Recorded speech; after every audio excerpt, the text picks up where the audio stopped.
আসসালামু আলাইকুম ওরহমতুল্লাহি ওবরাকাত।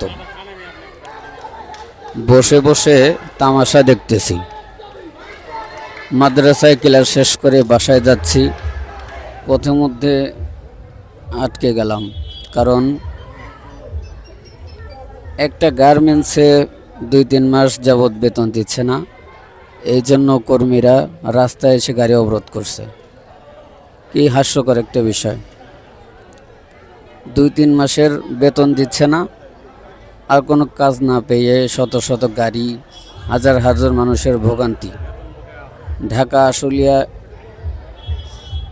বিশ্ব রোডের মাঝখানে কয়েকজন মাত্র কর্মী, এরা এসে এই গাড়ি অবরোধ করে রেখেছে।